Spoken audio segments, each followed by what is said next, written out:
Alors, je m'appelle Ben Vautier, je suis né en 1935, je suis né à Naples, j'ai vécu en Turquie, en Égypte, en Grèce. J'ai voyagé avec ma mère, puis je me suis installé en 49 à Nice. Et puis depuis 49, je vis à Nice, mais je voyage de long en large. Je suis un très grand collectionneur. Je suis un collectionneur maladif, maniaque, idiot. Mais j'achète aux jeunes quand c'est bon marché. Mais j'achète toujours du choc. C'est-à-dire qu'il faut que ça m'étonne. Il faut qu'il y ait de l'étonnement, il faut qu'il y ait du nouveau, il faut qu'il y ait quelque chose qui m'étonne.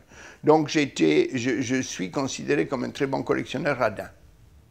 Radin parce que j'aime acheter bon marché et du choc.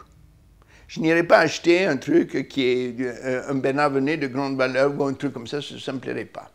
J'achèterais un jeune j'ai jamais vu ça avant, c'est nouveau, c'est pas mal, je le prends, combien tu le vends? Il me dit 1000 euros, je dis c'est trop cher. 500 euros, 300 euros, ça va. Alors, bien sûr, maintenant, on ne trouve plus rien à 300 euros. Mais je continue à acheter. Alors, qu'est-ce que j'ai acheté? Mon premier achat, mes premiers achats, c'était les meilleurs. J'ai été le premier acheteur d'un Christo. Christo n'avait jamais vendu une pièce, et quand il a voulu rentrer au nouveau réalisme, je lui avais dit, je veux acheter une pièce. Et je lui ai envoyé 500 francs, l'époque, très très bon marché, 2 ou 3 mois de suite, et il m'a envoyé un très beau Christo. Et moi, comme un con, quand c'est venu le moment où il y a eu du succès, Otto-Hahn est venu me l'acheter. En fin de compte, l'art, je déteste. Voilà, j'ai commencé par vous dire ça, pourquoi l'art, je déteste. Je déteste l'art parce qu'en fin de compte, l'art, il n'y a que de l'ego derrière. Même les plus grands non-égoïstes sont des super-égos.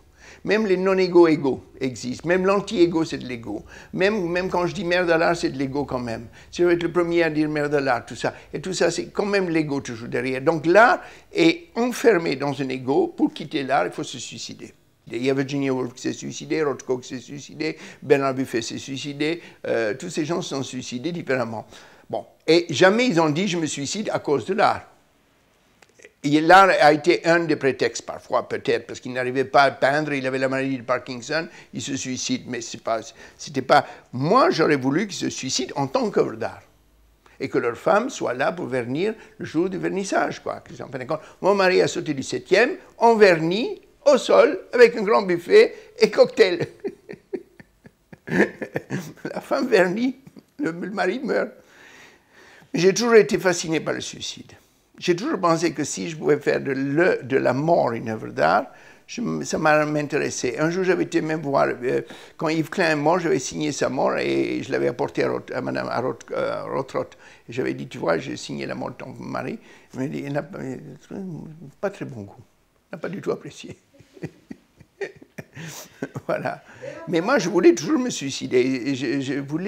J'avais même vu, quand j'étais à Lausanne, c'était mon premier amour, la mort. C'était un pont qui allait de l'école à la maison, et il y avait une école, à Lausanne, il est connu ce pont, les gens se suicidaient sur ce pont. Et moi, quand je rentrais de classe et que j'étais malheureux, je voulais sauter. Puis je n'ai pas sauté.